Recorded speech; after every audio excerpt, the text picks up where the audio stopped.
Kabanata 71-80. Hindi kaagad umalis si Lance dahil nalaman ng ama ni Sean Lee na si Lucas, Lance na hindi rin siya mabuting tao, kahit na 10,000 beses na mas pasaway kaysa kay Sean Lee. Nagpadala si Lucas ng isang tao upang gawin ang isang bagay sa asawa ni Leon, at mukhang hahayaan niya ang asawa ni Leon na magpumiglas sandali sa ospital at pagkatapos ay mamatay, hilahin si Leon pababa upang si Leon ay walang lakas na umalis sa City Hall para manggulo.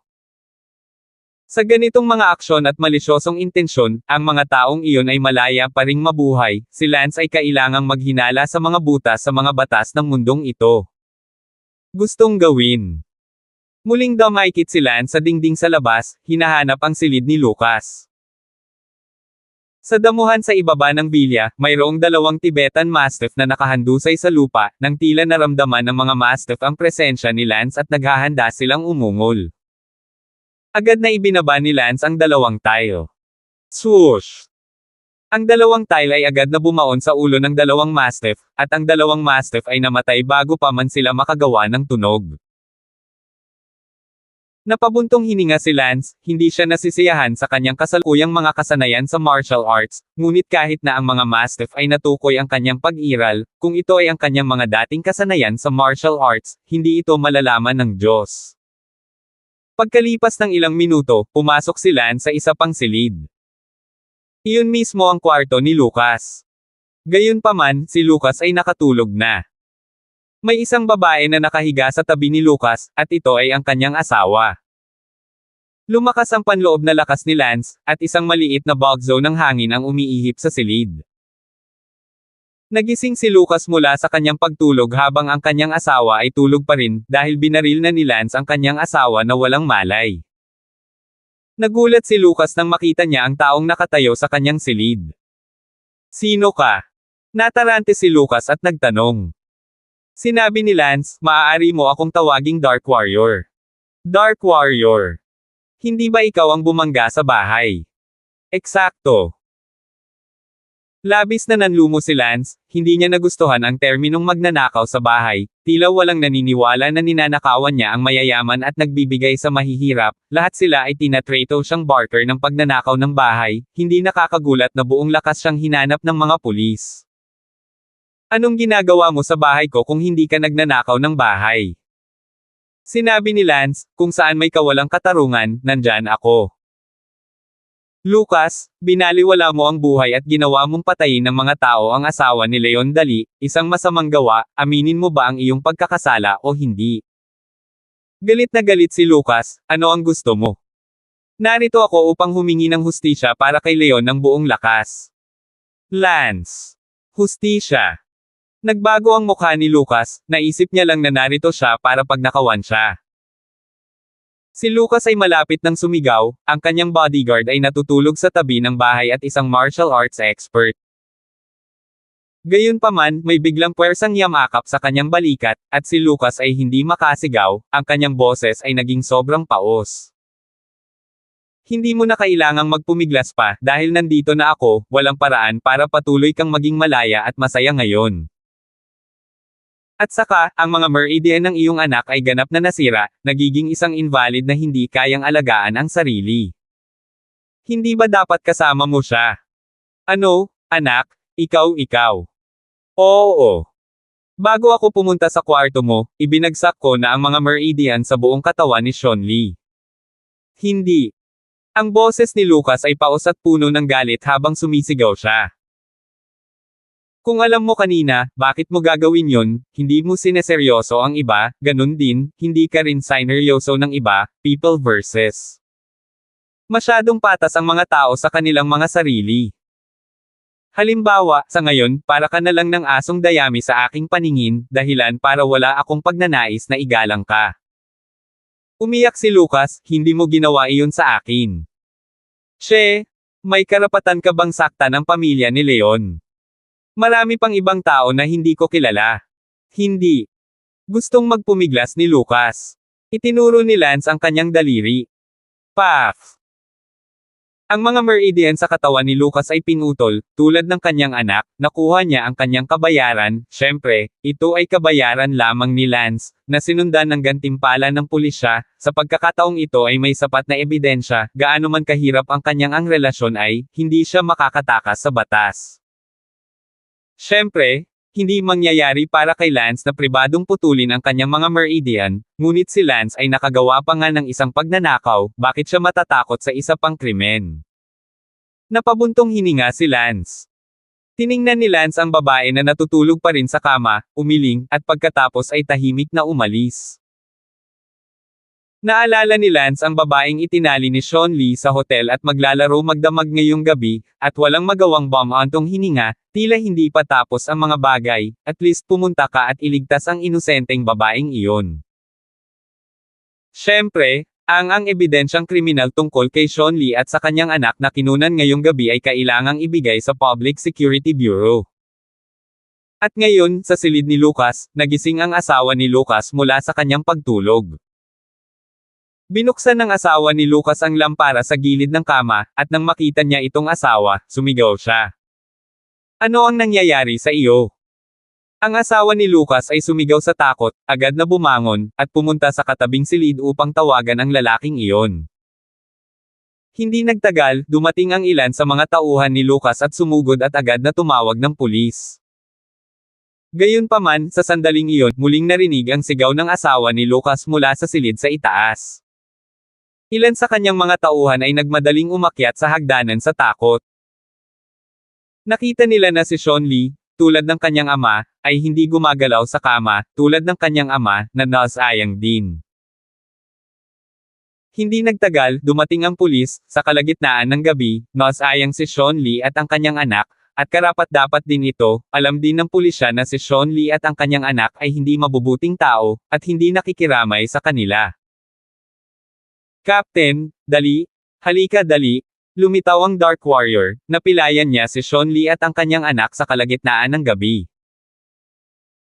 Nahihirapan si Elsa, dahil 2 araw na ang lumipas mula noong ninakawan ng Dark Warrior ang bahay, at hiniling sa kanya ng direktor na arestuhin ang Dark Warrior sa loob ng 3 araw, ngunit malapit na itong mag-expire, at Dark Warrior ay nowhere to be seen. Napag-alaman na rin ng pulisya kung may ebidensya na may kinalaman ang biktima sa alinman sa mga krimen. At sa sandaling ito, lumilitaw si Lance sa isang hotel, medyo gutay-gutay si Lance, hindi siya maaaring hayagang makapasok mula sa lobby ng hotel upang iligtas ang mga tao, dahil madali itong ilantad ang kanyang sarili. Sayang ang mag-ama ni Sean Lee, ang pulis ay tiyak na mag-iimbestiga. Dapat malaman na ito ay isang pagkatalo pulang alikabok na gawin, ang pulis na gusto sa kanya, Lance ay hindi maaaring gusto ng gulo. Walang pagpipilian, Lance maaari lamang lumabas ng panakaw sa Hotel Room 908, ngunit, Lance sa labas na pader, upang mahanap ang Hotel Room 908 ay hindi madali. Sa sandaling ito, sa kwarto ng Hotel 908. Nakahiga sa sahig ang isang matapang na babae na may makapal na katawan, na nakasuot din ng isang propesyonal na damit ng babae, na nakatali ang mga kamay sa likod, may itim na tela sa ulo, nakatatak pa rin ng tape ang bibig, at natural, hindi na kailangang sabi, nakatali rin ang mga paa niya. Sa kwartong ito, may nakaupo ding 3 lalaki, itong 3 lalaking ito ay naninigarilyo at nagkukwentuhan. Napatingin ang isa sa mga lalaki sa babae sa sahig at sinabing, "Dam, ang ganda rin ng katawan ng babaeng to, kung magpapatuloy ito, hindi na talaga ako makatiis, hindi ko na talaga kaya." 72. Sabi nung isa, "Ikaw, kahit hindi mo mahawakan, kailangan mong hawakan, babae ito ni Ming, at magiging cool si Ming pagdating niya mamaya.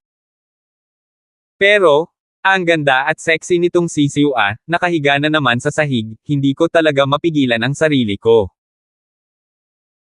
Hindi ka takot mamatay na hawakan siya, balita ko virgin pa tong sisiw na to, masisira ka agad kapag nahawakan mo siya, kung hindi, hindi bale na tayong 2 o 3 ay may magandang oras bago dumating si Ming, maaring hindi alam ni Ming, ngunit ang isang birhen ay hindi gagana. F***, sabi mo tong babaeng to, balita ko 22 years old, graduate na ng college, paano pa virgin Naku, may mga taong mas malinis lang. Ang pangalan ng babaeng ito ay Wendy, siya ay 22 taong gulang at katatapos lamang ng kolehiyo. Pagkaraang makapagtapos ng kolehiyo, umasa siya sa suporta ng kanyang mga magulang pati na rin sa kanyang sariling kakayahan upang magbukas ng kumpanya ng pananamit, at ngayon ay nagsisimula pa lamang ang kumpanya. Sa pag-alis, kaya't gabi-gabi siyang nagtatrabaho ng mag-isa. Hindi siya nakahanap ng nobyo sa lahat ng mga taon na ito, hindi dahil sa demanding siya, ngunit hindi pa niya nakikilala ang sinumang interesado siya. Ngayong gabi, huli siyang umalis sa kumpanya gaya ng dati, ngunit hindi niya inaasahan na pagdating niya sa underground na garahe ng gusali at paglabas ng pinto ng elevator sa -2 floor, isang itim na bag ang biglang nagpatong sa ulo niya. Pagkatapos noon, dinala siya rito. Si Wendy ay hindi isang iyakin na babae, palaging pinapalamig ang kanyang ulo. Gayunpaman, sa ganitong sitwasyon, siya ay isang mahinang babae, wala siyang magagawa upang palamigan ang kanyang ulo dahil hindi man lang siya makapagsalita, o maaari pa rin siyang makipag-ayos sa ilang mga kidnapper. Alam ni Wendy na mukhang gusto lang ng kabilang partido na matulog kasama siya nang hindi nalalaman. Habang nakikinig si Wendy sa mga kidnapper, hindi napigilan ng isa sa kanila na subukang lumapit at galawin siya ng ilang beses dahil masyado lang natutokso si Wendy, ngunit pinigilan siya ng dalawa pa. Si Wendy ay natakot sa mangyayari ngayong gabi. Sa ngayon, kinasusuklaman ni Wendy kung bakit hindi siya umibig sa high school at kolehiyo at binigyan siya ng unang gabi, o kahit man lang sa lalaking minahal niya, sa halip na yung gabi, ay kunin ng puwersa. Sinubukan ni Wendy ang lahat, ngunit walang paraan upang mailigtas ang sarili, at kalmado rin siyang nagsimulang bumagsak sa loob, ngayon lang umaasa siya na ang kidnapper, na hindi pa dumarating, ay iiwan siyang buhay pagkatapos niyang dungisan siya. Dalawang linya ng luha, walang kamalay-malay na dumula sa gilid ng mga mata ni Wendy. Inaasahan ni Wendy na mayroong isang himala sa mundong ito, na may isang taong lilito ng wala saan at magliligtas sa kanya. Nanumpa si Wendy na kung may makapagliligtas sa kanya sa sandaling ito, papakasalan niya ito. Sa kasamaang palad, ito ay isang panlilinlang lamang sa kanyang kawalan ng pag-asa. Habang iniisip ito ni Wendy, mas lalong sumasakit, at mas lalong tumulo ang mga luha, ngunit hindi siya sumigaw, dahil sa pag-iyak ay maaaring mawala ang pagkakahawak sa kidnapper na hindi makatiis na hawakan siya. Gumapang si Lance at nahiga sa labas ng dingding ng hotel nang walang ingay. Ang lugar kung saan nakahiga si Lance ay ang ika-9 na palapag ng hotel, hindi alam ni Lance kung aling kwarto ang room 908, kaya maaari lamang siyang umasa sa tunog at iba pang mga paraan upang matukoy. Sa sandaling ito, nang dumaan si Lance sa panlabas na dingding ng isa sa mga silid, narinig niya ang paghinga ng 4 na tao sa loob at narinig din ang isang tao na nagsabi, bakit hindi pa dumarating si Ming? Don't worry. Dapat nandito na siya agad. Mula sa paamano, nakita na ni Lance ang babaeng nakagapos sa sahig. Sa wakas, nahanap ko na. Agad na tumalon si Lance. Sino te? Agad na tumingin kay Lance ang tatlong kidnapper. Ngumuso si Lance, mga brat, anong lakas ng loob mong pagnakawan ang mga anak na babae ng mga tao, ngayon sisirain ko ang isang daliri mo, sana maalala mo ang leksyon ngayon, baguhin mo ang iyong masasamang paraan at kumilos ng maayos sa hinaharap. Pagkatapos sabihin iyon, hinagis ni Lance ang isang kutsilyo sa kanyang kamay, at ang punyal ay dumaan sa harap ng tatlong kidnapper, at sa susunod na sandali, ang tatlong daliri ay magkasama. Nahulog ito sa sahig. Agad na naghiyawan ang tatlong kidnapper, bawat isa sa kanila ay nabali ang daliri. Pak! Agad na sumugod si Lance at nawala ng malay ang tatlong kidnapper. Ang babaeng nakahandusay sa lupa ay pilit na nagpupumiglas, na para bang nakakita siya ng pag-asa ng pagliligtas. Humakbang pasulong si Lance at kinalas ang itim na talukbong sa ulo ng babae, at nang makita niya ang mukha ng babae, talagang nabigla si Lance, napakagandang babae, hindi nakakapagtakang si Sean Lee ay desperado na kidnapin siya at pumunta sa hotel para sa isang magandang oras. Hindi. Tumingin ang babae kay Lance at ngumuso, ngunit sa kasamaang palad ay nakapiring na si Lance. Pinunit ni Lance ang tape sa bibig ng babae. Salamat. Naligtas ang babae at napaluha sa pasasalamat, nagpantasya siya kung may milagro, hindi niya akalain na may mahuhulog talaga mula sa langit at magliligtas sa kanya. You're welcome. You're free now. You can go home. Kinalas ni Lance ang tali sa katawan ng babae. Tuwang-tuwang ibinagsak ng babae ang sarili sa katawan ni Lance at umiyak, salamat, Ang babae ay nailigtas, hindi sigurado kung siya ay nasa sabik o nalulungkot, ang kanyang dating lakas ay bumagsak at siya ay umiyak ng malakas. Gayunpaman, itinulak siya ni Lance palayo at sinabing, hindi ka pa rin tumatakbo, maghintay hanggang sa magising ang 3 taong ito. Gayunpaman, ang babaeng ito na tinatawag na Wendy ay hindi tumakbo, at agad na kinuha ang lubid at itinali ang 3 tao. Medyo nagulat si Lance, medyo kalmado ang babaeng ito, kung sino pa mang babae, ayaw niyang umalis kaagad sa lugar na ito at tumawag ng pulis, pero ginapos muna niya ang mga kidnapper. Iginapos ni Wendy ang 3 kidnapper, at saka lang siya tumingin kay Lance at gustong itanong ang pangalan ng lolo. Gayunpaman, wala nang laman ang silid sa figure ni Lance. Nagulat si Wendy, anong eksperto, sino siya, bakit niya ako iniligtas, bakit niya nalaman na nandito ako. Makalipas ang kalahating oras, nakauwi na si Lance at nakatulog, na para bang walang kinalaman sa kanya ang gabi. Gayunpaman, ang nangyari ngayong gabi ay nakatakdang maging gabing walang tulog para sa ilang tao. Makalipas ang 1 oras, sa hotel, dinala ng ilang pulis ang 3 kidnapper na bali ang mga daliri sa isang police car. Si Wendy at ang kanyang mga magulang ay nakatayo sa gilid. Mukhang galit na galit ang ama ni Wendy. Sino ang nangahas na hawakan ang anak ko? Sinabi ni Wendy, Tay, ngayon lang ako nakatanggap ng mga salita mula sa 3 kidnapper na iyon, ito ay anak ni Lucas, si Sean Lee. Ano? Anak ni Lucas. Ang ama ni Wendy ay napuno ng galit, gayunpaman, si Lucas ay hindi madaling pukawin, si Lucas ay nagkaroon ng relasyon sa 3 pangunahing hindi regular na puwersa ng London City, ang panganay na anak ni Lucas, si Zayden Lee, ay higit na isang figure. Tinanong ng ina ni Wendy na may nararamdamang puso, Chichi, sino ang lalaking nakaitim na nagligtas sa iyo? Hindi ko alam. Nagpasalamat si Wendy, nang hindi pa siya naligtas, sinabi niya sa kanyang sarili na kung may makapagligtas sa kanya, tiyak na pakakasalan niya ito, bagamat masyado siyang desperado na magpantasya ng ganoon sa ang oras, ngunit hindi niya inaasahan na mangyayari ang pantasya. Sa kanyang puso, sinabi ni Wendy, lalaki na nakaitim, wala akong pakialam kung sino ka, hanggat pinahihintulutan akong mahanap ka, tiyak na papakasalan kita, at umaasa ako na muli kitang makilala. Niyakap ni Wendy si Lance sa oras na iyon, kaya naramdaman ni Wendy na ang lalaking nakaitim ay mahigpit ang kalamnan, malinaw na mga buto, at may napakalakas na hangin ng kabataan, tiyak na isang binata, hindi hihigit sa 30. Sa makatuwid, ang puso ni Wendy ay nagnanais na makitang muli ang lalaking iyon na nakaitim na nakadamit, at ipinangako niya na kahit ano pa ang hitsura ng lalaking iyon na nakasuot ng itim, handa siyang pakasalan ito. Sa kanya muli.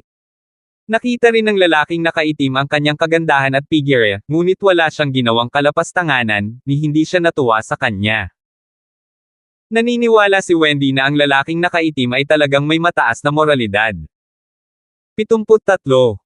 Sa oras na ito, sa isang construction site na hindi kalayuan sa Palanan Middle School. Sa loob ng madilim na construction site building, may 3 nakatali na batang lalaki na nakakadena sa isang sementadong haligi. Hindi napigilan ni Dindo ang umiyak, dahil ginapos siya ni Lance noong hapon, walang nakaligtas sa kanila hanggang ngayon. Brother Dindo, anong oras na ba? Gutom na ako, madilim ang paligid at wala akong makita, takot na takot ako. Umiyak din ang isa sa mga nakababatang kapatid ni Dindo. Ano ba ang dapat nating gawin, kailangan ba talaga nating maghintay hanggang magsimula iyong construction site bago tayo matagpuan? Lance, hindi pa ako tapos sa iyo. Sigaw ni Dindo, ang kanyang katawan ay nanlalamig at nagugutom, hindi pa siya nakaranas ng ganitong uri ng krimen. Brother Dindo, balita ko may namatay itong construction site mo ilang araw na ang nakakaraan, kaya hindi na umaandar, di ba, baka may multo, Nanginig ang katawan ni Dindo at sa takot ay nagsabi, huwag mong sabihin iyan, walang multo sa mundong ito. Brother Dindo, ito ang construction site ng pamilya mo, paano kung hinahanap ka ng mga unjustly dead migrant workers? Takot na takot ako, baka nasa likod natin yung unjustly dead migrant workers.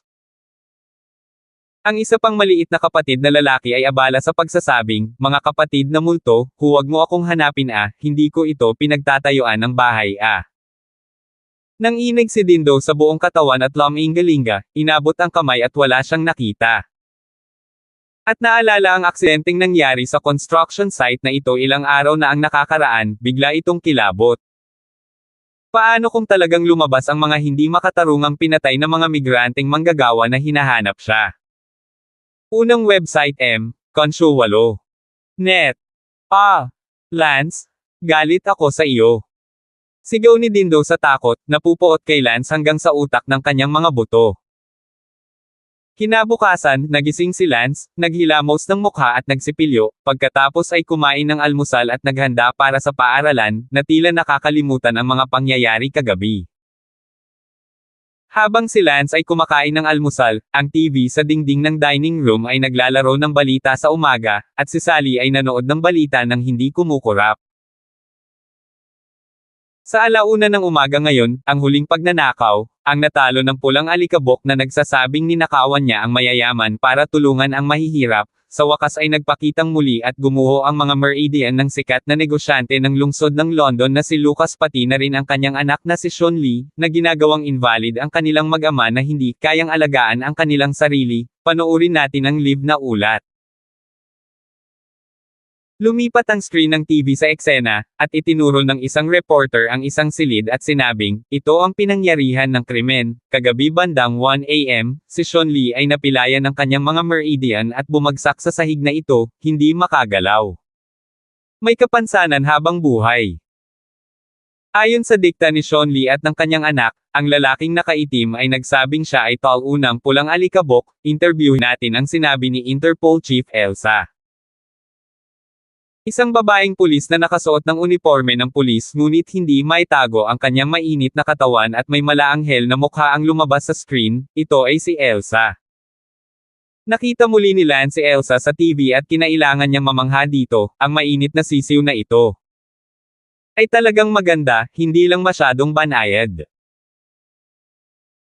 Napakasama ng mukha ni Elsa, ang huling pagkakataon na ang isang pagkatalo na Red Dust Burglary ay wala pa rin, at ngayon ay dumating upang aksayahin ang mga tao, ngunit pati na rin ang hustisya, ngunit sa pagkakataong ito si Elsa ay hindi masyadong naiinis, dahil hindi rin niya gusto si Sean Lee at yung anak niya, they have this ending, but also deserved it, of course, she is a police, deserved this, and can only say in her heart.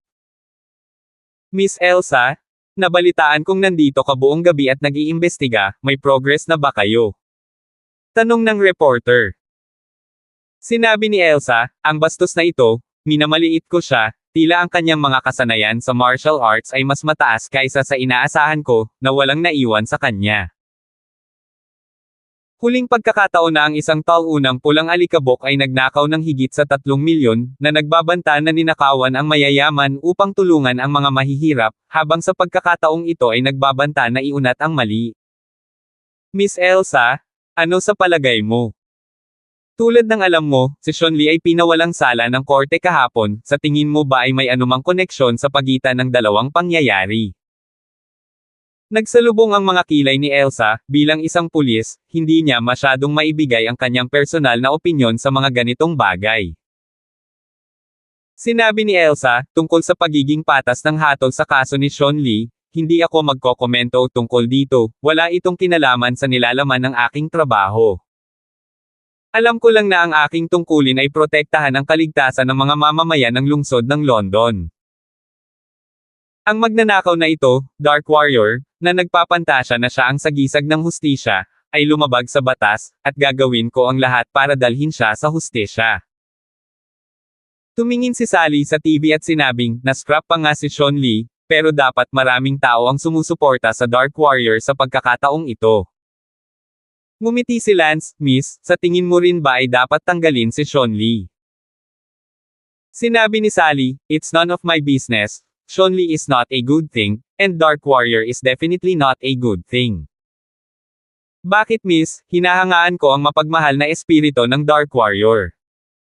Matapang na sabi ni Lance, hinahangaan ang sarili.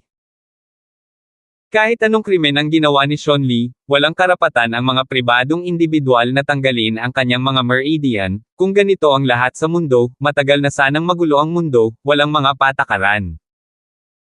Hindi ako sang-ayon kay Miss, sinusuportahan ko pa rin ang Dark Warrior, at ipinagmamalaki ko siya. Napaawang ang bibig ni Lance. Hindi sumang-ayon si Sally kay Lance, at tumalikod din ang gilid ng kanyang bibig mula sa pakikipag-usap kay Lance.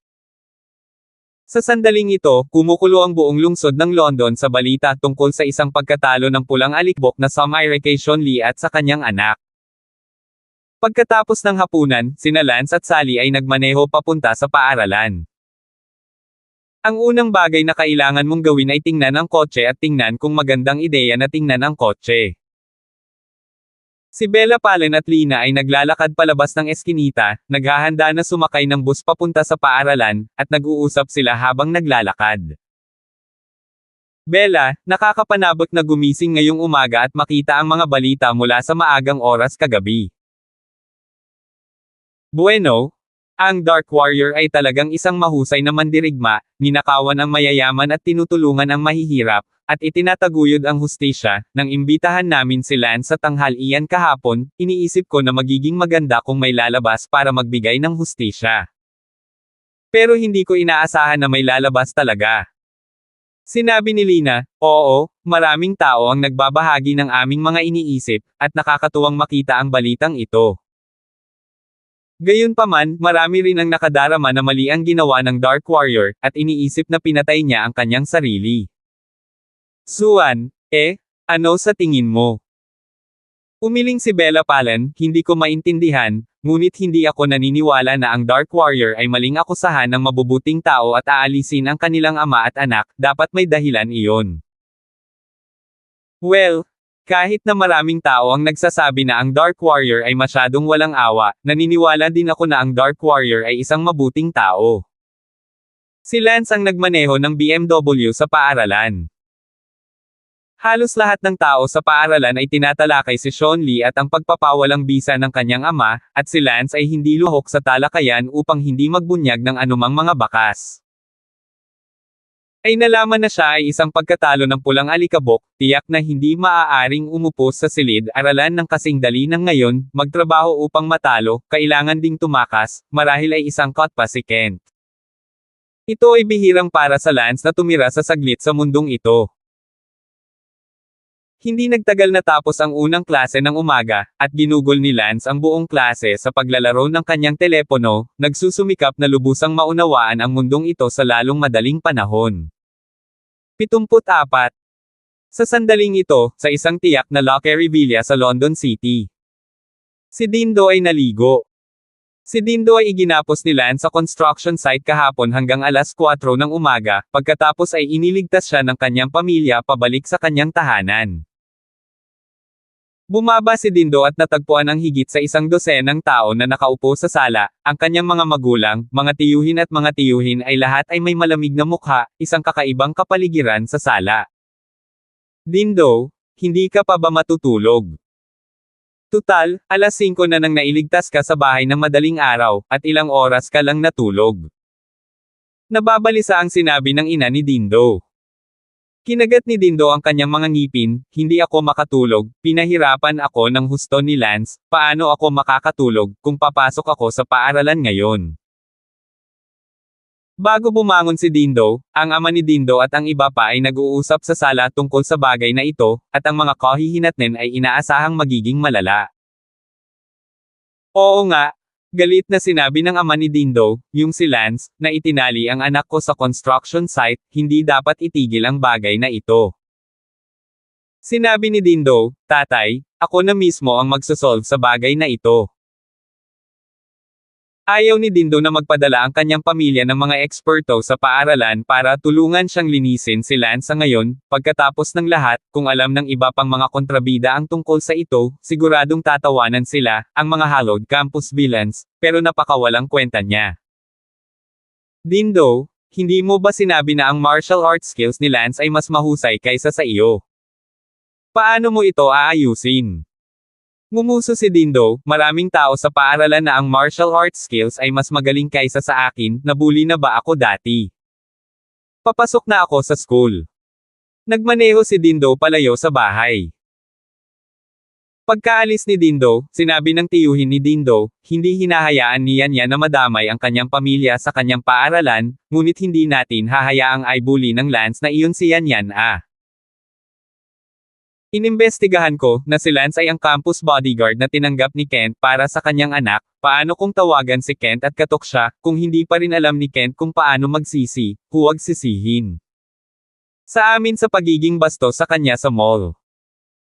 Tumango ang ama ni Dindo at agad na nalaman ang numero ng telepono ni Kent Brown, lahat ay isang kagalang-galang na figure, kaya madaling mahanap ang numero ng telepono ni Kent Brown. Hello? Hello? Sino dyan? Mabilis na kinuha ni Kent Brown. Mr. Brown? Ako ito? Dindo yan.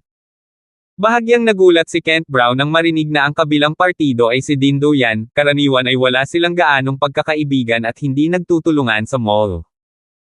Hello, bakit bigla akong hinahanap ni CEO yan? Si Kent Brown ay abala sa pagiging magalang. Gayunpaman, sinabi ni Dindo yan ng walang ngiti, Mr. Brown, si Lance ba ang bodyguard na kinuha mo? Oo. Tumibok ang puso ni Kent Brown, ngunit tinatanong niya si Lance. Mr. Yan, ano ang sinusubukan mong gawin sa pagtatanong tungkol sa bodyguard ng aking anak? Natarante si Kent Brown. Mr. Brown? Kumuha ka talaga ng magaling na bodyguard kahapon ng hapon, itinali ng bodyguard mo ang anak ko sa construction site malapit sa school at naghubad pa ng damit, 12 oras, hinanap ng buong pamilya ko ang buong syudad kanina. Finding it at 4 in the morning. Ano ang mararamdaman mo kung ang anak mo ay minamaltrato ng ganoon? Nagulat si Kent Brown, hindi niya alam na may ganoong bagay. Mr. Yan, maaaring ito ay isang uri ng hindi pagkakaunawaan. Paumanhin ni Kent Brown. Hindi kita tatawagan ng personal kung ito ay isang hindi pagkakaunawaan, Mr. Brown, ipapayo ko sa iyo na turuan ang iyong bodyguard kung paano kumilos, at itigil ang pambubuli sa aking anak sa paaralan, o hindi rin ako magiging magalang. Okay, kakausapin ko siya, don't worry, hindi na mauulit. Pagkababa ng telepono, si Kent Brown ay walang magawa ng ilang sandali. Tunay na hindi magandang matagpuan sa kanyang ulo. Ang Dindo yan na ito, ay isang lokal, anuman ang itim at puti na puwersa, natural na hindi si Kent, isang tagalabas ang maikukumpara, nakakasakit kay Dindo yan tiyak na hindi mabuti. Ang unang bagay na gusto kong gawin ay hilingin kay Lance na itigil ang pang-aapi kay Dindo yan at magreklamo sa kanya. Kent Brown dindang talagang walang magawa, kumuha ng isang bodyguard na napakahusay sa pananakot ng mga tao. Gayunpaman, naka-off ang telepono ni Lance. Kaya, kinailangan ni Kent Brown na tawagan ang kanyang anak. Medyo nagulat si Sally nang makatanggap ng tawag mula sa kanyang ama, na karaniwang hindi tumatawag sa kanya sa ganitong oras ng araw. Agad na lumabas ng silid-aralan si Sally upang sagutin ang telepono, bagamat nasa klase siya ngayon, isa siyang nangungunang estudyante at walang problema ang kanyang guro dito. Dad, bakit mo ako tinatawag sa klase? Natarante si Sally, nag-aalala kung may nangyaring malaking bagay. Sally, bakit naka-off ang telepono ni Lance Damon? Tanong ni Kent Brown. Sinabi ni Sally, hindi, nakita ko lang siyang naglalaro sa kanyang telepono nang mag-walkout ako, may problema ba? Itinali ba ni Lance Damon ang Dindo na iyon kahapon sa construction site malapit sa paaralan? Ang pagtali sa mga tao hanggang alas 5 ng umaga, ang ama ni Dindo na si Dindo yan ay nagreklamo lang sa akin, na nagbabala sa akin na huwag hayaang mabuli si Lance. Anak niya ulit, o hindi rin siya magiging magalang. May ganoon ba? Hindi ko alam pero kahapon ng hapon, umalis si Lance sa klase sa second period at wala na siya saan man hanggang sa gabi pagkatapos ng klase, kaya nagmaneho ako nang hindi siya hinihintay. Mukhang siya talaga, kaya sabihin mo sa akin at tigilan mo na ang pang-aapi kay Dindo ha. Sige. Pagkababa ng telepono, bumalik si Sally sa kanyang klase at tumingin kay Lance, naramdaman ni Sally na kailangan niyang kausapin si Lance. Pagkatapos ng klase, sinadya ni Sally na pumunta sa likod ng silid-aralan, nang madaanan niya si Lance, umulong si Sally, sa bubong ng paaralan, may gusto akong hanapin sa iyo. Natigilan si Lance, ito ang unang pagkakataon na may isang babae na nagkusa na hanapin siya sa paaralan. Matapos sabihin iyon ni Sally, mabilis siyang lumabas ng silid-aralan at umakyat sa hagdan, naghihintay sa kanya sa hagdan bago si Lance. Nang dumating si Lance sa hagdan, si Sally ay nakatayo sa tuktok ng hagdan at naghihintay sa kanya. Miss, anong klaseng hangin ito ngayon? Ikaw ang nagkusa na hanapin ako. Ngumiti si Lance. Walang biro, sinabi ni Sally. Lance, tinawag lang ako ng tatay ko. Alam mo ba kung bakit ako pinatawag ng papa ko? Hindi ko maintindihan. Lance, tumakas ka pagkatapos ng isang klase kahapon ng hapon, itinali mo ba si Dindo sa isang construction site malapit sa paaralan? Tumingin si Lance kay Sally na may pagkalito at tumango ng hindi tumatanggi, oo. Ngayon lang tinawagan ng tatay ni Dindo ang tatay ko, naglibot ang pamilya ni Dindo sa buong lungsod hanggang alas 4 ng umaga para hanapin si Dindo, 12 buong oras siyang itinali mo sa construction site.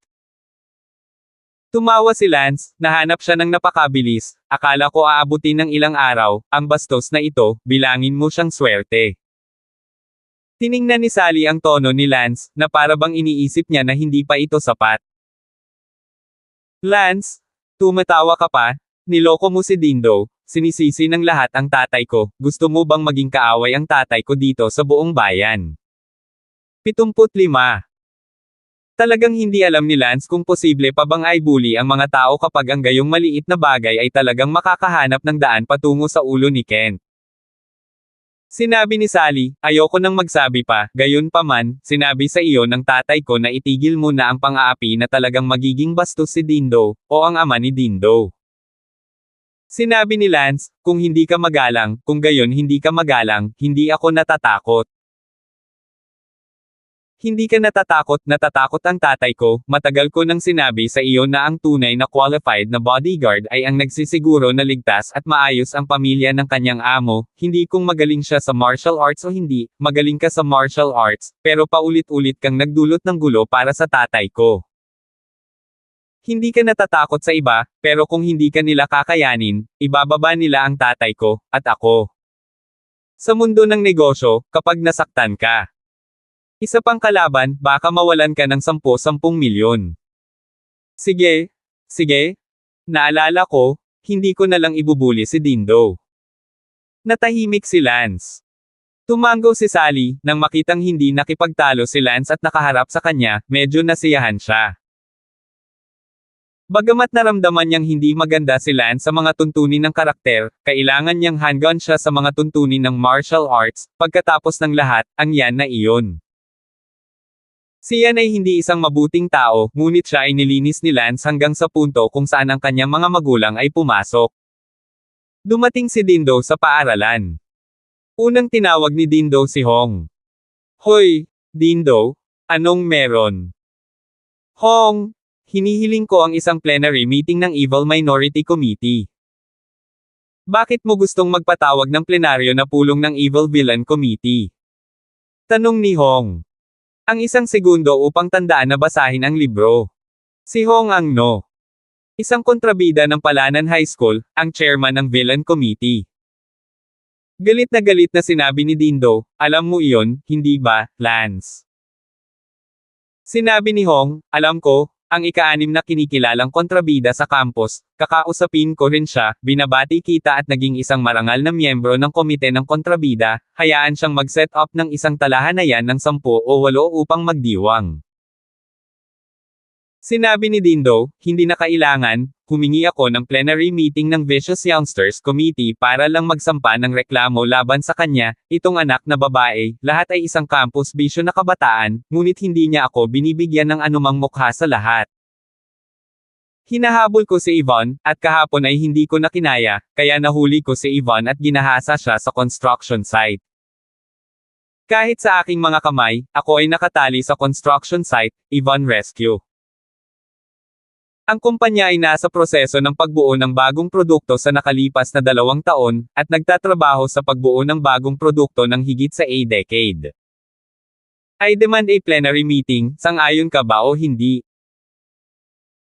Nagmura si Hong, aking damo, naging masasamang bata pa lang at nangangahas na magbitay ng ganito, sa pagitan naming mga masasamang kabataan, may kasunduan, hindi kami nagnanakaw ng babae ng isa't isa, hindi namin nilalabag ang interes ng isa't isa, siya ay tahasang ninanakaw ang iyong babae, ito ay masyadong labag sa batas, ang pagpupulong na ito, ay dapat isagawa. Good. Ipapaalam ko agad sa iba. Masaya ang puso ni Dindo, sa pagkakataong ito, tingnan natin kung paano aalagaan ng lahat si Lance. Hindi niya ito magagawa ng mag-isa, ngunit sapat na ang kapangyarihan ng buong Evil Youth Committee para pangalagaan si Lance. Hindi nagtagal, sa ikalimang palapag ng staff building, sa isang maliit na silid, ang 5 evil gangs ay magkakasama. Sila ang unang evil gang Hong, ang pangalawang evil gang Linden, at pagkatapos ay ang mga miyembro ng komite na sina Eugene, Mason, at Dindo.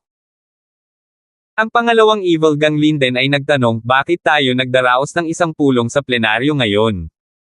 Ano ang tema? Tungkol kay Lance, kahapon ninakaw ni Lance ang babae ni Dindo at itinali siya sa construction site ng mahigit 12 oras. Sabi ni First Evil Gang Hong. Aking damo, itong bagong promote na evil gang ay masyadong ignorante sa mga patakaran. Saway ni Lindan. Si Dindo, na nasa gilid na may malungkot na mukha, ay nahiya na magsalita tungkol dito sa harap ng iba pang evil gangs, kung alam ng ibang mga estudyante ng paaralan na isa sa 5 evil gang, siya ay nakatali sa construction site, siguradong mawawala lahat ng mukha niya at hindi na kailangang maghalo.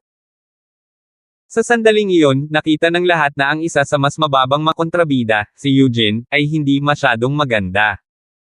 Eugene, bakit parang namumutla ka? Oo nga pala, namamagay ang mukha mo. Ano bang problema nito? Madaling masira ang reputasyon ng evil youngster natin kung lalabas ka ng ganyang imahe. Medyo natakot si Eugene na sabihin ito, ngunit nagpa siya pa rin na sabihin ito. Kinagat ni Eugene ang kanyang mga ngipin at sinabing, hindi ko ito itatago sa inyo, magsasampa din ako ng reklamo laban kay Lance para sa mga pinsalang natamo ko. Nagulat ang ilang kontrabida, akala nila Dindo lang ang naayos ni Lance, pero hindi nila inaasahan na si Eugene ay naayos din ni Lance, lalo na si Dindo, na mas nagulat, nang makitang si Eugene ay nasugatan at namamaga pa rin, hindi lamang naawa sa kanya. Sa oras na ito, ang lahat ay tumingin sa gilid ng tahimik na si Mason. Sinabi ni Hong, Mason, mayroon kang plaster cast sa iyong kamay, ano na naman ang problema mo? Si Hong na nanlumo, 3 sa 5 tao na dumating sa pagpupulong ng mga kontrabida, silang 3 ay dumating kasama mga pinsala. Sinabi ni Mason, kung sasabihin ko sa iyo na binugbog din ako ni Lance, maniniwala ka ba sa akin? Ano? Ang ilang tao ay nagpunas ng malamig na pawis, at inisip na si Eugene ay binugbog na ni Lance, ngunit mas malala pa si Mason, binugbog hanggang sa mabali ang kanyang mga buto.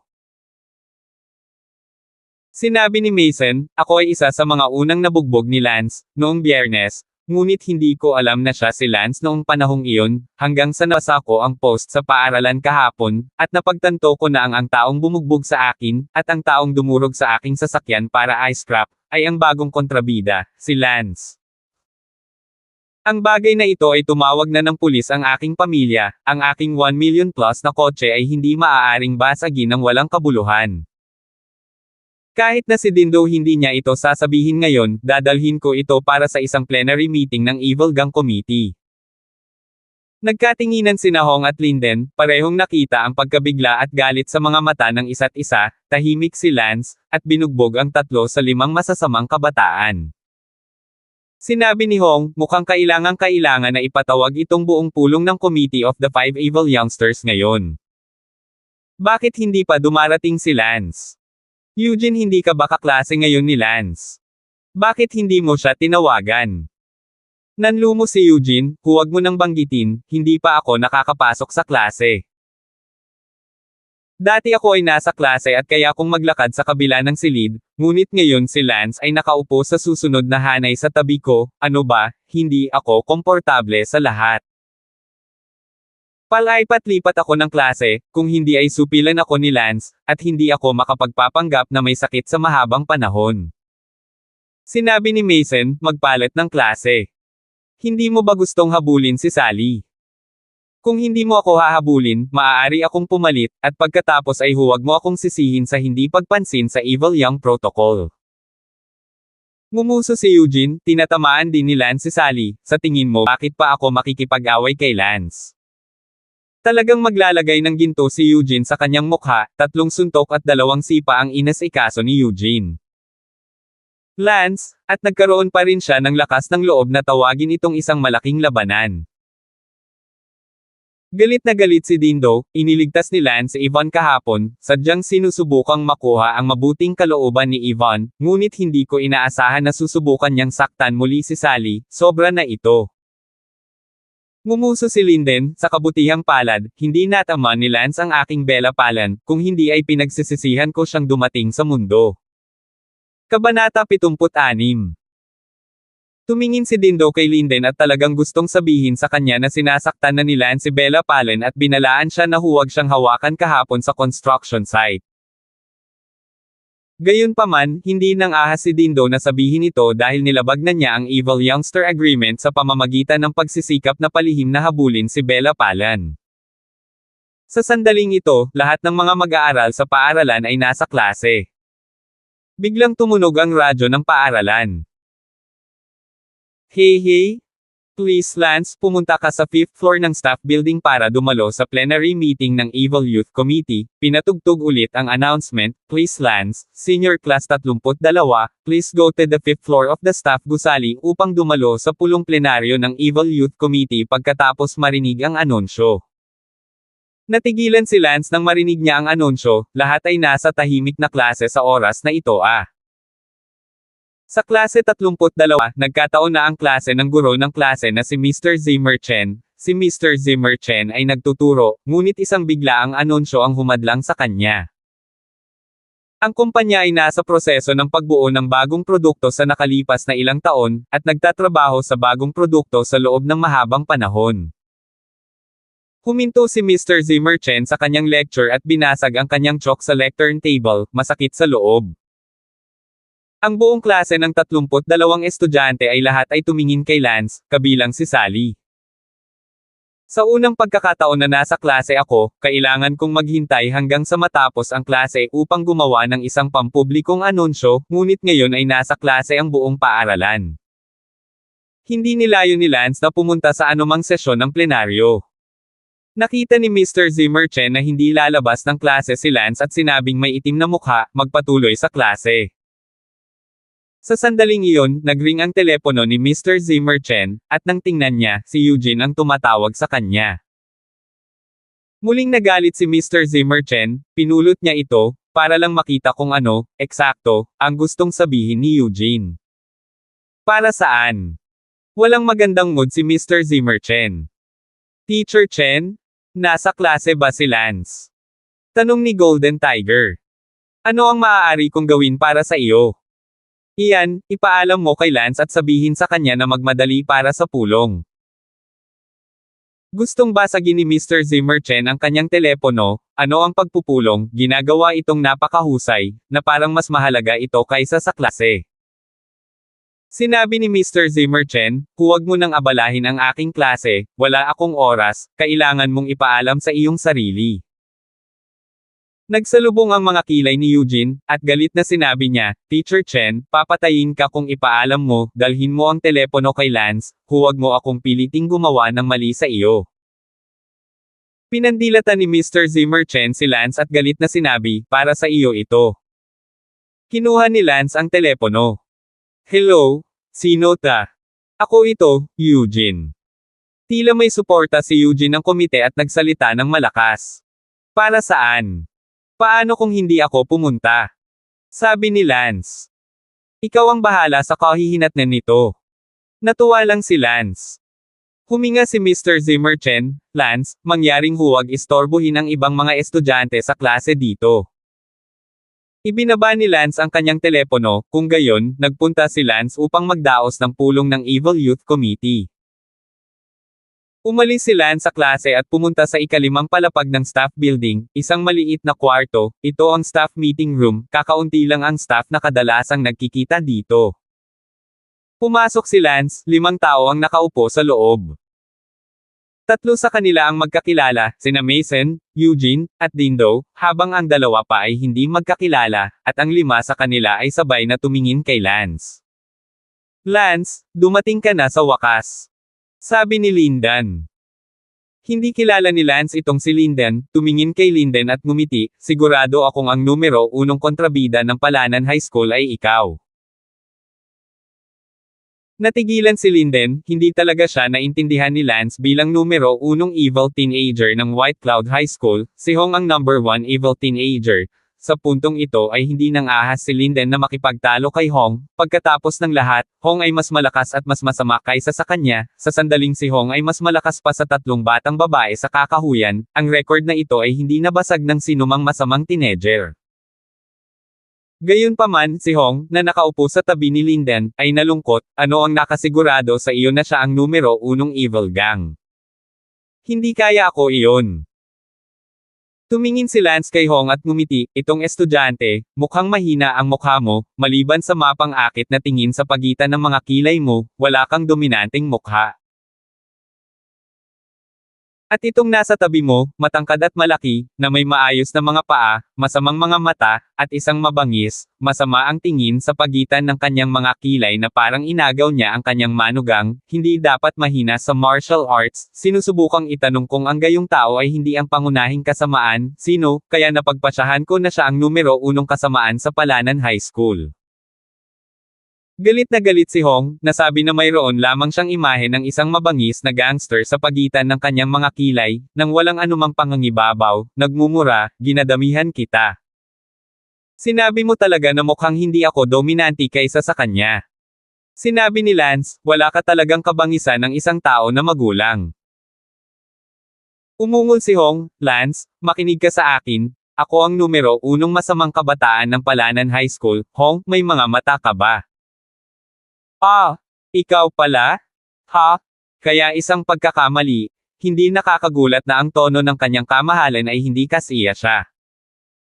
Ngumiti si Lance, na nakaharap sa mga titig ng ilang masasamang kabataan na may mukhang walang kumpiyansa. Natakot si Linden na ang mga salita ni Lance ay magdudulot sa kanya ng kalungkutan sa kanya, abala siya sa pagsasabing, Lance, kailangan mong mag-alis ng kalokohan, oras na para sa isang pulong, bakit hindi ka maupo at maghanda para sa ang pagpupulong? Fine. Umupo si Lance, ngunit gustong makita kung anong uri ng pagpupulong ang gaganapin. Sinabi ni Linden, Hong, ang mga tao ay walang paningin at hindi ka nakikilala bilang ang unang masamang kabataan, ito ang kanyang problema sa mata, bakit ka nagagalit sa kanya, magmadali at makipagkita. Pinandilatan ni Hong si Lance at sinabi sa seryosong paraan, sige, nandito na ang lahat, opisyal na nating simulan ang pulong.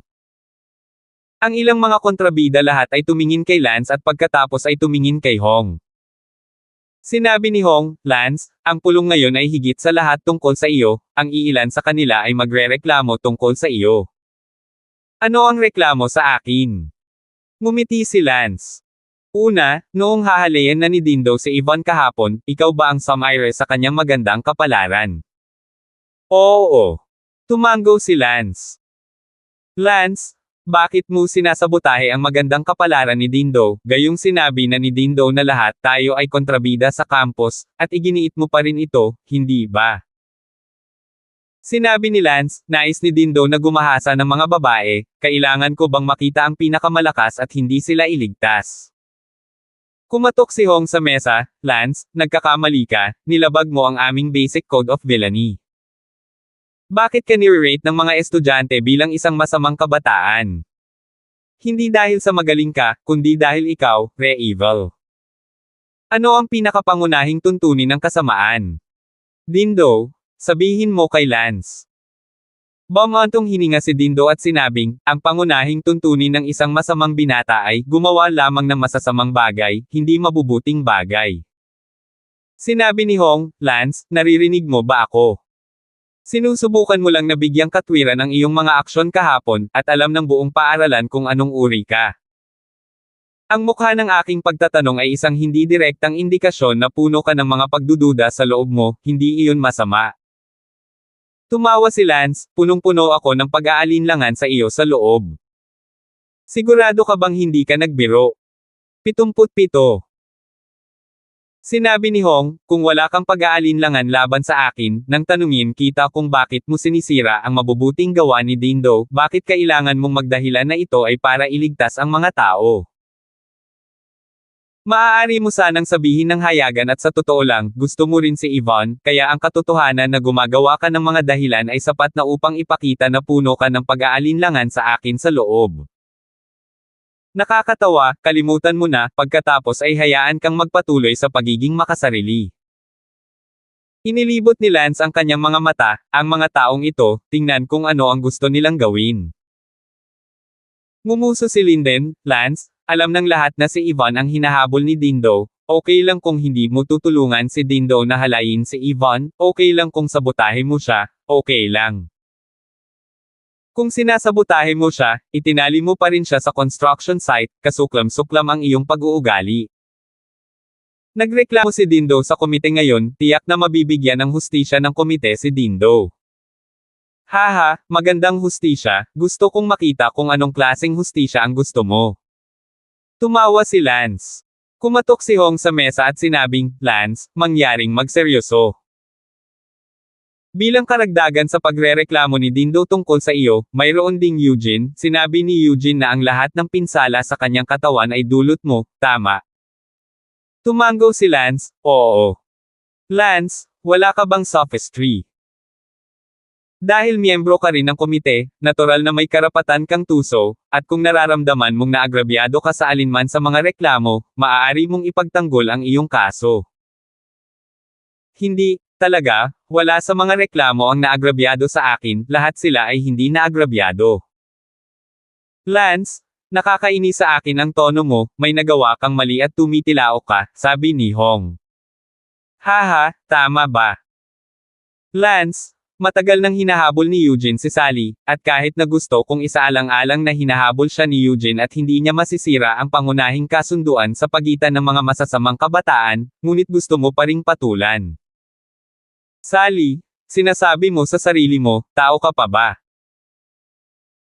Sinabi ni Lance, nakalimutan mo, ako ay isang masamang kabataan, ang mga masasamang kabataan ay hindi nagsasalita tungkol sa anumang mga patakaran, kung ang isang masamang kabataan ay nagsasalita pa rin tungkol sa mga pangunahing kasunduan, kung gayon ito ay hindi isang masamang kabataan. Natigilan ng ilang evil gang, tila may kabuluhan ang sinabi ni Lance. Ngumuso si Hong, Lance, sinasabi mo iyan dahil wala kang pakialam sa ibang evil gang. It's already obvious. Well, when did I ever put you guys in my eyes? You guys listen up, Sally, no one allowed to touch her. As for Yvonne, you guys can do whatever you want. Nagbabala si Lance Damon, sinamantala ang pagkakataong ito para bigyan ng babala ang masasamang kabataang ito na huwag guluhin ang kanyang ginang. Ngunit si Yvonne ay wala sa negosyo ni Lance, at ang bodyguard ni Yvonne na si Liu Yu, ay hindi vegetarian, at ang kanyang husay sa martial arts ay talagang mas mahusay kaysa sa ilang masasamang kabataan. Si Eugene, na nakaupo sa gilid, ay sobrang sama ng loob at gustong magalit, si Sally ang hinahabol niya, at kahit si Hong at ang iba ay hindi nagnakaw sa kanya, ngunit ngayon siya ay ninakaw ni Tang. Lance Damon, at umarte na parang karapat-dapat siya. Tiniis ni Eugene ang kanyang galit at nakiusap, Hong, alam mo, matagal ko nang hinahabol si Sally, akin si Lance bago siya naging masamang kabataan, kailangan mong magdesisyon para sa akin . Tumango si Hong at sinabing, Lance, si Sally ay talagang hinabol ni Eugene muna, mangyaring sundin ang pagkakasunod-sunod ng first come first served. Kung nabigo si Eugene sa kanyang pagtugis, ikaw lang ang makakasunod sa kanya, ito ang pangunahing isyu ng gabay ng Evil Younger. Hahaha. Humagalpak ng tawa si Lance, anong araw? Malaking biro. Sinabi ni Lance, sa madaling salita, sino man ang maglakas loob na hawakan si Sally, timbangin lang ang sitwasyon. Sa sandaling iyon, galit na sinabi ni Dindo, Lance, sinabi mo lang na ginawa ni Ivan ang anumang ginawa ng iba, kaya anong ibig mong sabihin kahapon? Dahil hindi mo sinusundan si Ivan, bakit mo sinira ang araw ko? Kahapon.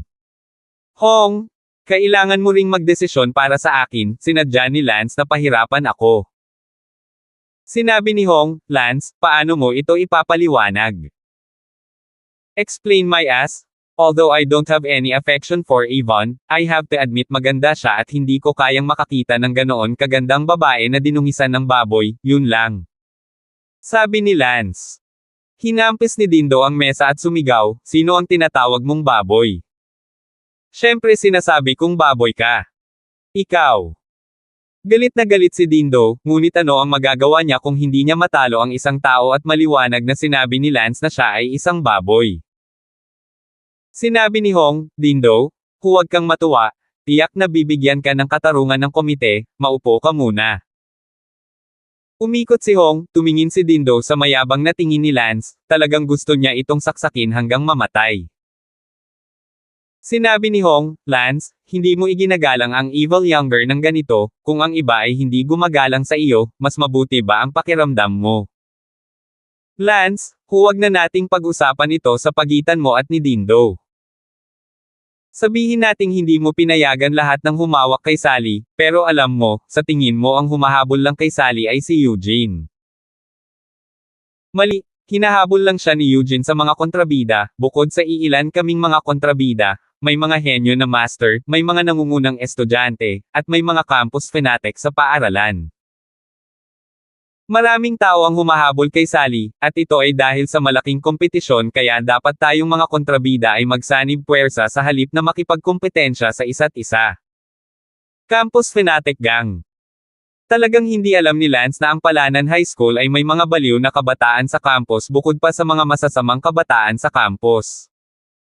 Sinabi ni Hong, kalokohan, ang 5 laganap na mga kabataan sa campus ay kasing sikat ng aming 6 na campus rampant youngsters.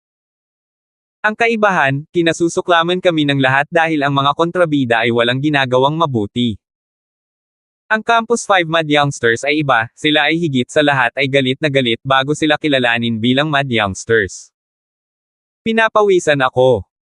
Hindi nakaimik si Lance, gaano kainip ang mga estudyante nitong Palanan Middle School, pareho silang masama at baliw. Kaming 6 na evil gang, at 5 mad gang, ay palaging nasa magkabilang panig, mababa ang tingin sa amin ni mad gang evil gang, at kaming evil gang ay minamalas din sila mad gang. Lance, hindi ako natatakot na sabihin sa iyo na ang iyong Sally, bukod sa si Eugene ng ating evil gang na humahabol sa kanya, hinahabol din siya ng 5 major maniacs na si Chen Jijia, para makita mo mismo. Sa tingin mo ba makukuha mo si Sally kung pipigilan mo ang Golden Tiger? Parang natatawa si Lance, ang baliw na binata ay dumating upang sumali sa saya, itong Palanan Middle School, ito ay masyadong komplikado. Nilingan ni Hong ang kanyang ulo at sinabi kay Eugene, Eugene, kalimutan muna, dahil gusto ni Lance si Sally, pagkatapos ay hinayaan mo siya, matagal mo nang hinahabol si Sally, hindi tulad mo, makakahabol ako. Napabuntong hininga si Eugene, isinusumpa ko na hindi rin siya makakahabol sa kanya, si Chen Jijia ng 5 Madmen ang may pinakamaraming pakinabang sa kanya. Si Dindo ay abalang nagtanong, paano ako? Aapihin lang ba ako ni Lance nang wala lang? Sinabi ni Hong kay Lance, Lance, nag-set up ka ng mesa para sa 10 o 8 sa tanghali at anyayahan si Dindo at ang lahat ng masasamang kabataan at lahat ng iba para kumain, hayaan na natin ang bagay na ito, ano sa palagay mo? 78. Ngumiti si Lance, wala akong pera. Nakita ni Hong na hindi nagbibigay ng mukha si Lance at umungol. Lance, hindi mo ba nakikita na sinusubukan ko na ang lahat para makipag-ugnayan sa pagitan mo at ng iba pang masasamang kabataan, at ayaw mo pa ring magpakita ng may kaunting kahulugan? Gusto mo si Sally, hiniling ko kay Eugene na lumipat sa iyo, hindi ba dapat mag-set up ka ng ilang mesa para samahan si Dindo? Haha, bakit ko ba babayaran?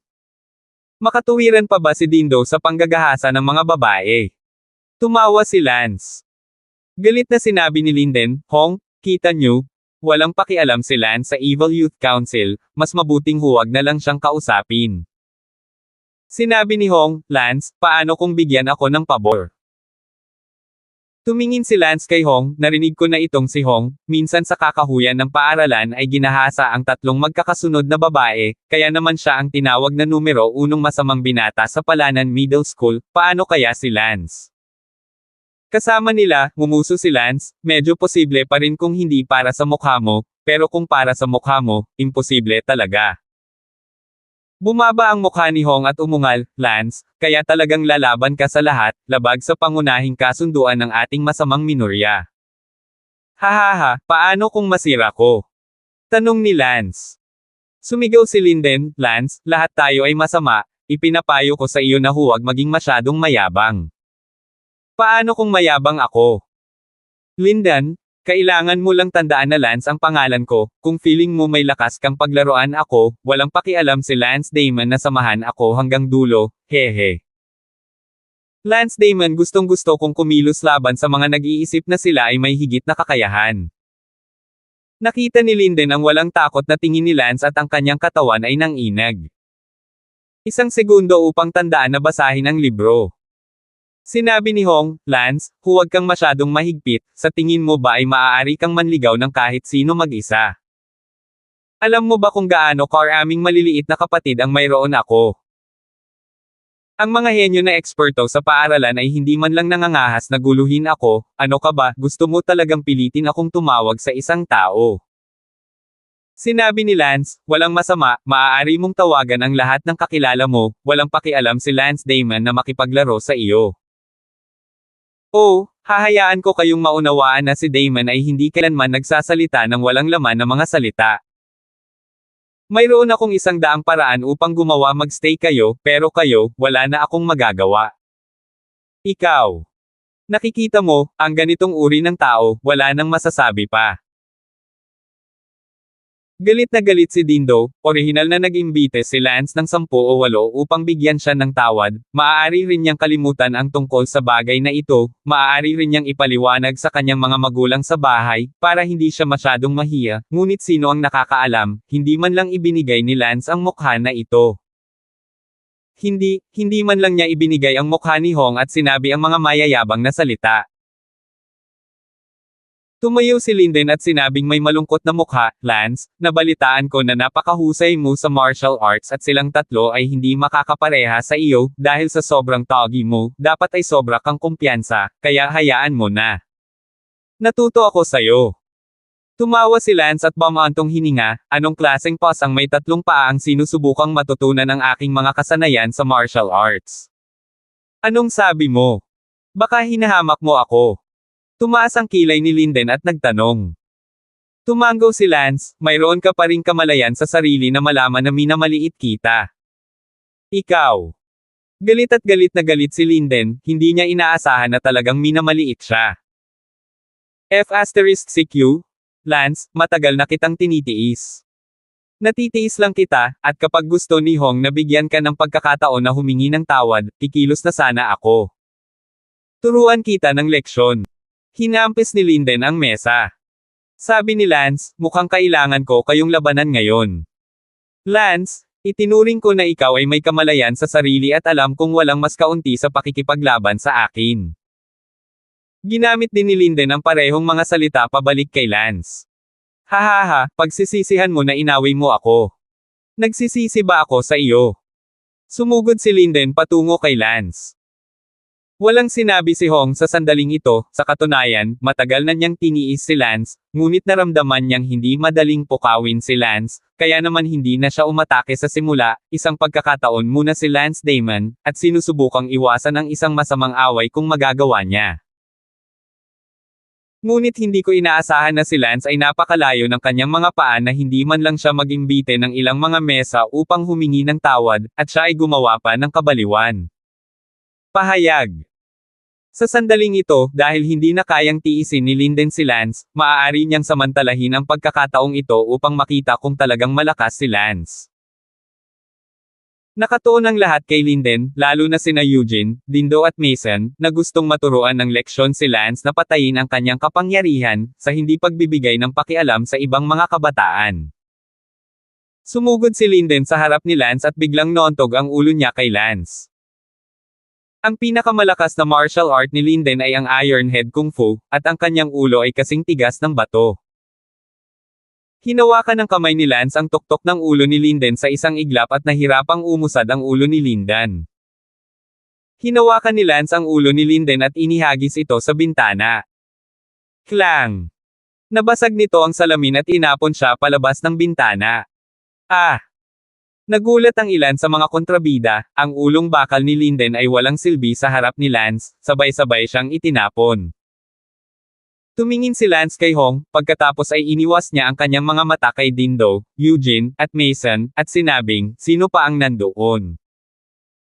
Nanginginig lahat sina Eugene, Dindo, at Mason, habang nakakunot ang mga kilay ni Hong. Umakyat si Linden mula sa labas ng koridor at tumingin kay Lance na may nararamdamang puso.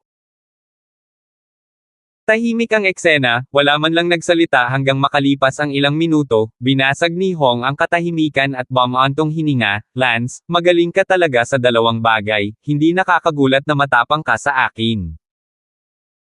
Tumingin si Lance kay Hong at sinabing, muli, tandaan mo lang, ang pangalan ko ay Lance, kung sa tingin mo ay may lakas kang makipaglaro sa akin, wala akong pakialam na makipaglaro sa iyo hanggang sa huli. Kung nararamdaman mo na huwag kang magkaroon ng lakas na makipaglaro sa akin, maging mas mapayapa ka lang sa harap ko. Sina Dindo, Eugene, Mason, at Linden ay lahat ay tumingin kay Hong ng may pag-asa. Sinabi ni Lance, kung mayroon kang lakas na makipaglaro sa kanya, sasamahan mo siya hanggang sa dulo, kung si Hong ay may lakas na makipaglaro kay Lance o hindi, sige at sabihin mo. Ang mukha ni Hong ay iginuhit, ang mga salita ay nagpabagsak sa kanya sa isang sulok, siya ay talagang maingat sa lakas ni Lance. Si Mason ay abala sa pagsasabing, Hong, sa halip ay magsabi ka, hindi mo ba sinabi na marami kang maliliit na kapatid? Kung gayon dapat kang magkaroon ng lakas na makipaglaro kay Lance bilasan mo at sabihin ito. Nakita ni Lance na si Hong ay nag-aalangan at napakamaingat, at ngumiti, ako, si Lance, gustong makipaglaro sa mga taong nag-iisip na sila ay may higit na mataas na kakayahan. Kinagat ni Hong ang kanyang mga ngipin at sinabing, Lance, huwag kang masyadong mayabang, medyo hindi komportable ang tiyan ko ngayon at kailangan kong pumunta sa ospital para kumuha muna ng gamot. Hindi ako makikipaglaro sa iyo pansamantala. Ngunit tandaan, ako si Hong, ang numero 1 masamang kabataan ng Palanan High School, paglalaroan kita, at mayroon din akong 100 paraan upang hindi ka makarating saan man. Hahaha, naalala ko, dahil sumasakit ang tiyan mo ngayon, kalimutan mo na. Tandaan mo ang sinabi ko, bigyan mo ako ng kapayapaan sa harap ko. Umalis si Lance na may pop sa gilid ng kanyang bibig. Sina Eugene, Dindo, Mason, Linden, silang apat ay tumingin kay Hong na lahat ay nabigo saglit, at inaasahan niyang paglaruan niya si Lance, Nima, anong bulok na dahilan, sakit ng tiyan. Gayunpaman, silang apat ay walang lakas ng loob na magsabi ng anuman, kung tutuusin, ang kapangyarihan ni Hong ay hindi nila kayang labanan. 79. Bumalik si Lance sa kanyang klase, ang guro sa Ingles ay nasa kalagitnaan ng aralin, ang mga mata ng guro sa Ingles ay puno ng pang-aalipuste kay Lance, ang kanyang bibig ay mahinang bumuulong, scum. May dahilan kung bakit ang guro sa Ingles ay naglakas loob na hamakin si Lance. Ang isa sa mga baliw na kabataan sa campus, si Chen Jijia, ay pinsan ng guro sa Ingles. Sa likas na kakayahan ni Lance sa martial arts na narinig ang kanyang sinabi, si Lance ay medyo nanlumo kung paano siya naging tulad ng isang daga sa kalye. Gayunpaman, si Lance ay hindi maaaring umakyat at bugbugin siya, pagkatapos ng lahat, hindi siya nagmura. Malakas. Walang pakialam si Lance kung tawagin siyang masama ng mga tao, ngunit hindi siya maaaring hamakin at abusuhin sa lahat ng oras. Nadama ni Lance na maaari niyang baguhin ang kanyang imahe at ipaalam sa lahat na siya ay isang mabuting tao, o maaari na lang siyang maging mas masama para ang lahat ay hindi na maglakas loob na hamakin pa siya. Isinantabi muna ito ni Lance. Kinuha ni Lance ang isang lapis, sa kanyang nakaraang buhay, gumamit din si Lance ng brush para gumuhit, kilala rin ang antas ng kanyang pagguhit sa Jiangho, ang pagguhit ng random na landscape painting at ang pagkuha nito sa merkado ay hindi bababa sa 100 taels na presyo. Ang pinakapininte ay natural na larawan ng nakababatang kapatid na babae. At ngayon, sinubukan ni Lance na gumamit ng lapis para gumuhit. Ang isip ni Lance ay napuno ng isang dalisay at magandang mukha, ito ay ang kanyang Miss Sally. Hindi alam, ang magandang mukha ni Sally sa isip ni Lance ay malinaw na nakalimbag sa papel. Nasiyahan si Lance sa unang larawan ng kanyang kapanahunan. Pagkatapos ng paaralan, ibigay natin ito sa kanya. Sa sandaling iyon, tumingin ang kasama sa table na si Daylan at natigilan. Holy crap! Lance Damon? Ang galing mo? Masyado kang nagdrawing ng ganyan, tama. Ang divine charm na iyon, halos akala ko ay totoong tao iyon. Si Daylan, sa gulat, ay hindi sinasadyang tumawag. Ang sigaw ni Daylan ay agad na nagpaalerto sa English teacher at galit na tumingin. Mahinhinang umiti si Lance, mabuti, ngunit ang lapis na ito ay medyo detalyado, kaya ito ay mas pinong kaysa sa isang brush. At sumigaw ang guro sa Ingles, ano ang ginagawa ninyong dalawa? Panindigan mo ako. Nagmamadaling tumayo si Daylan, at kinailangan ding tumayo ni Lance. Lumapit ang English teacher kay Lance at tiningnan ang portrait na nasa mesa. Gayunpaman, hindi hinangaan ng English teacher ang divine drawing ni Lance, ngunit nagalit siya sa pagguhit ng magagandang babae sa kanyang klase. Kinuha ng English teacher ang portrait ni Lance, pinunit ito sa ilang piraso, pagkatapos ay hinayla ito sa isang bola at itinapon sa basurahan. Tiniis ni Lance ang kanyang galit, masyado itong bully. Noong una ay gusto niyang ibigay ang larawan sa ginang, para magkaroon ito ng mas magandang impresyon sa kanya, ngunit hindi niya inaasahan na pupunitin ito ng guro sa Ingles. Walang dahilan. Sa totoo lang, hindi ito walang dahilan, alam ng lahat na isa sa 5 baliw, si Chen Jijia, na pinsan ng guro sa Ingles, ay hinahabol din si Sally. Si Lance ngayon ay gumuhit ng larawan ni Sally, hindi niya dapat ito magustuhan sa kanyang heart, natural na umaasa ang English teacher na kayang habulin ng kanyang pinsan si Sally, kaya napunit niya ito sa sandaling makita niya ang portrait ni Lance. Sinabi ni Lance, Guro, hindi ba't masyado ng labis para sa iyo na punitin ang aking larawan? Umirap ang guro sa Ingles, ano? Sinusubukan mong banta sa akin ang iyong pagkakakilanlan bilang isang masamang binata. Gusto lang sana kitang kausapin tungkol sa bagay na to, bakit mo pinunit ang portrait ko, hindi naman siguro ako nakikialam sa klase mo, di ba? Galit si Lance. Nagdrawing ka ng isang magandang babae sa klase ko, hindi ito isang hindi kung hindi kita sisipain. Mali. Hayaan mong sabihin ko sa iyo, Lance, ang ibang mga guro ay maaaring maingat tungkol sa iyong masamang katayuan, ngunit ako ay hindi. Ikaw na hamak, isang magaling na senior 3 class 5 hindi manatili, ano ang papasok sa class 32? Mawala ka. Ngumuso si Lance, ano ang kinalaman mo sa pagdating ko sa klase 32, itong guro, huwag mo akong pilitin, sa totoo lang, pinipilit kong magtiis sa loob ngayon. No need to endure, hit me if you have the guts, kayong mga campus villains, hindi ba kayo masama, tapos bugbugin mo ako hanggang mamatay, o balutin mo ako, Tara, gawin mo, balutin mo ako. Sinubukan ni Lance ang kanyang makakaya na magtiis, kahit papaano ay pinunit ng berong ito ang kanyang pagpipinta, at mayroon din siyang napakayabang na tono at hitsura, na para bang si Lance ay isang masamang kabataan, kahit ano pa ang gawin niya kay Lance, siya ang panig ng hustisya. Nakita ni Daylan na hawak ni Lance ang magkabilang kamao, abala siya sa paghawak sa mga kamao ni Lance at bumulong, "Lance Damon, huwag kang pabigla-bigla, hindi magandang hampasin ang guro, baka mapatalsik ka." Pinandilatan ng English teacher si Daylan at sinabing, "Bakit mo siya hinayla? Hayaan mo siyang bugbugin ka. Isa siyang schoolyard thug, di ba? Siya ay isang bully at isang big shot. Gusto ko lang makita kung maglakas loob siya. Beat me up today. If you don't have the guts, then I despise you." A bullishly evil youngster na hindi man lang maglakas loob na bugbugin ang isang guro, anong klaseng evil youngster siya, huwag kang magpanggap na isang evil youngster in the future.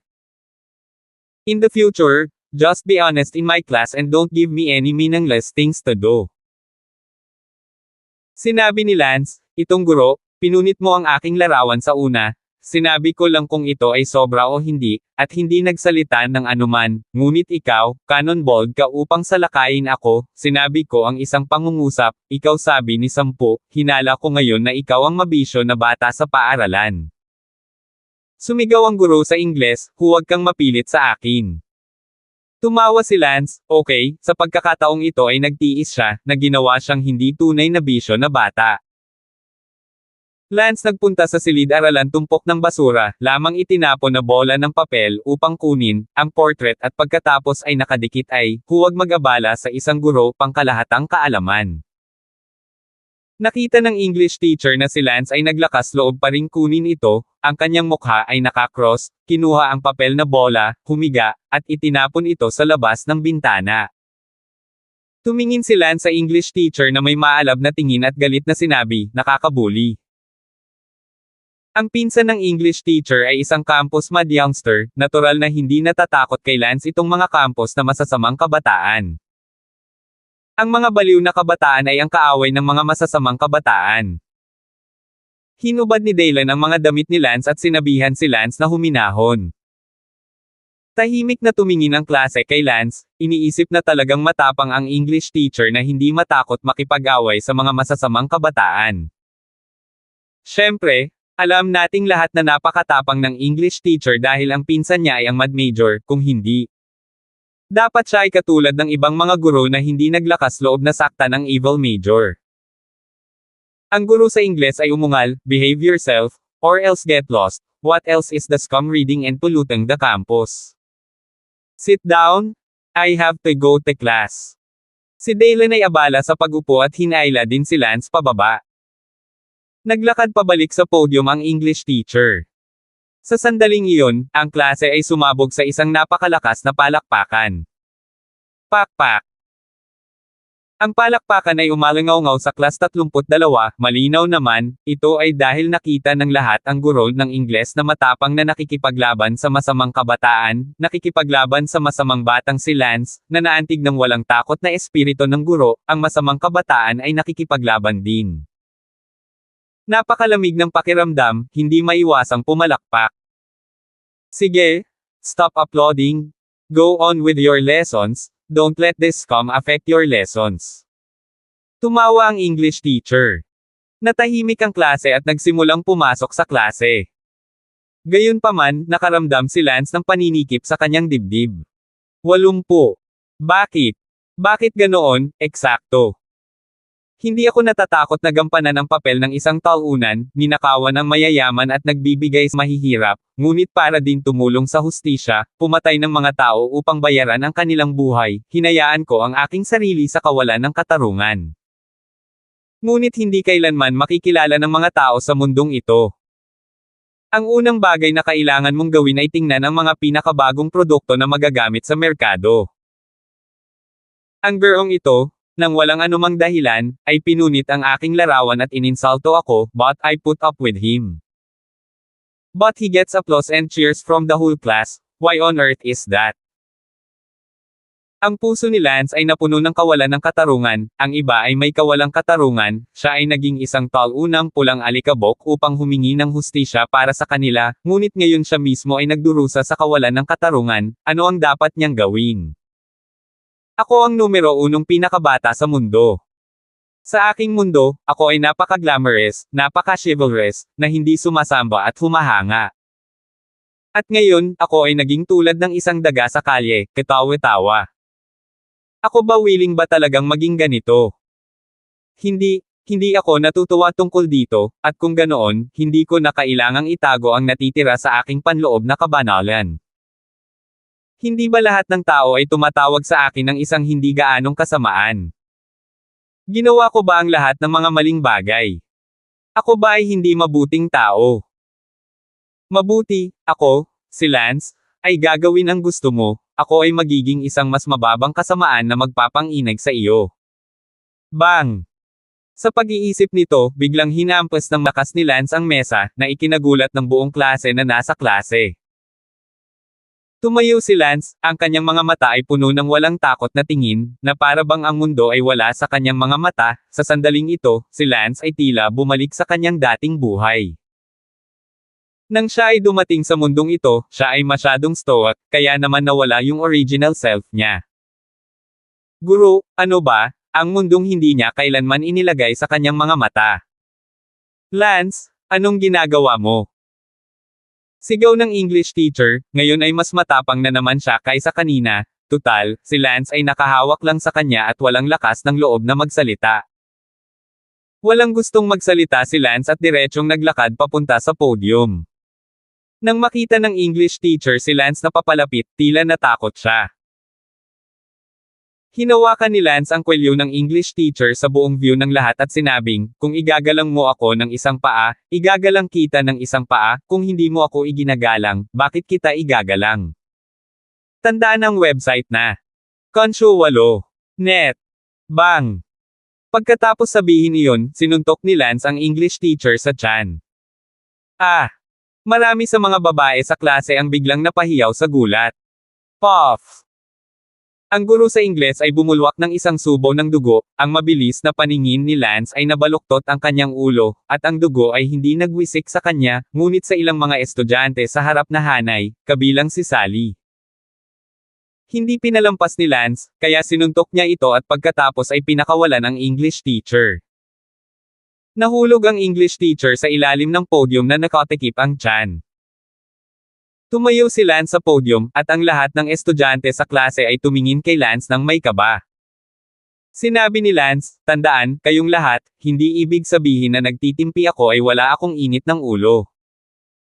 Narate ako bilang isang masamang kabataan, hindi ibig sabihin na masama ako.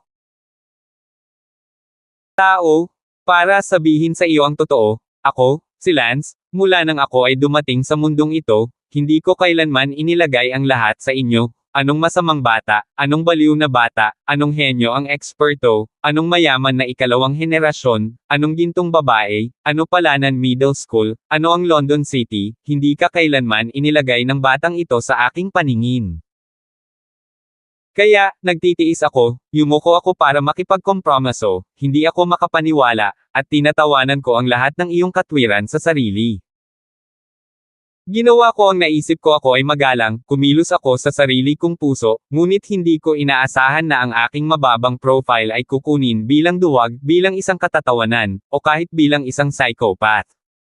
Nanginginig ang buong klase.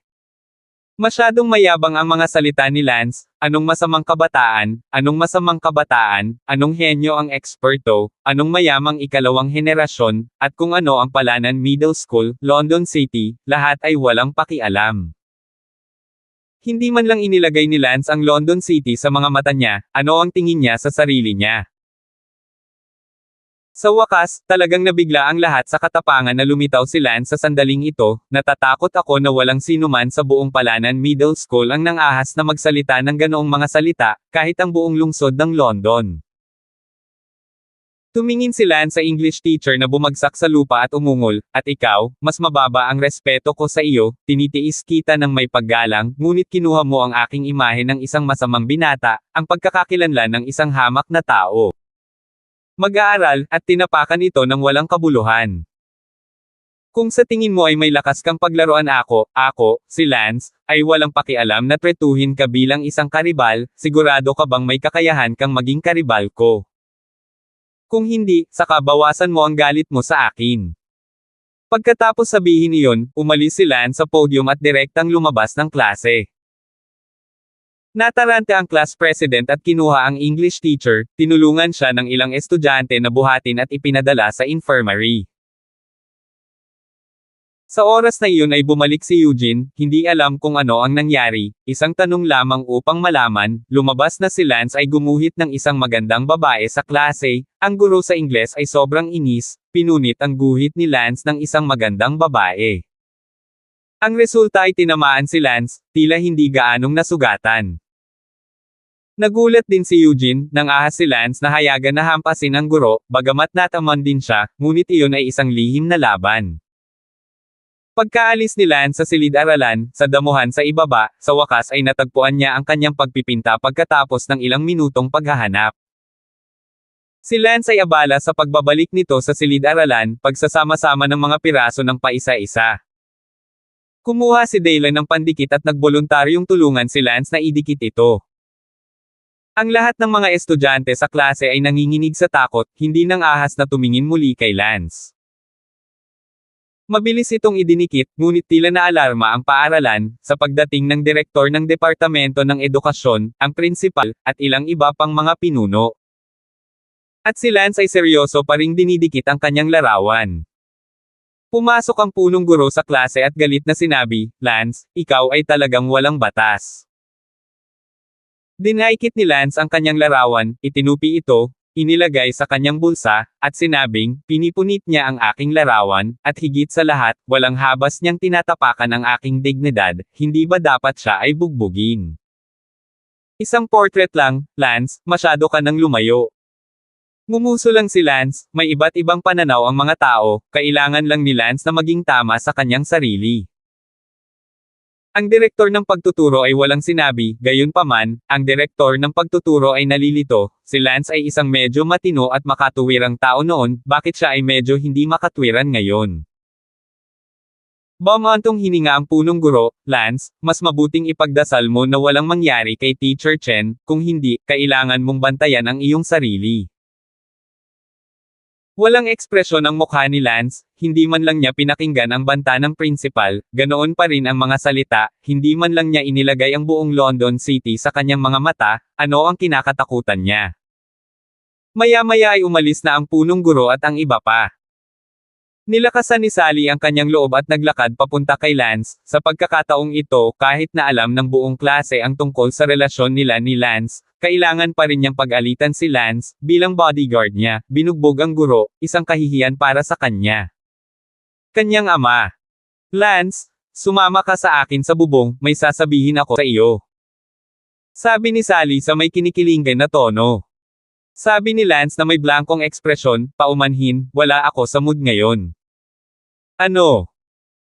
Nagulat si Sally, paano siya kakausapin ni Lance ng ganoon, bago man lang siya maisip na magalang si Lance, kahit na siya ay isang masamang binata, ngunit bukod sa insidente sa banyo na iyon, hindi niya ito eksaktong ginawa.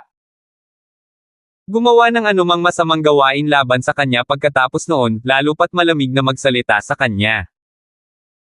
Ngunit ngayon, hihilingin na sana niya kay Lance na pumunta sa bubong at turuan siya, ngunit malamig na tinanggihan ni Lance. Napaungol si Sally sa paglala, si Lance ay nagsalita ng napakalamig, na para bang siya ay nawala sa kanyang puso at labis na tinansya ang kanyang posisyon sa puso ni Lance, kaya kailangan niyang bumalik sa kanyang upuan.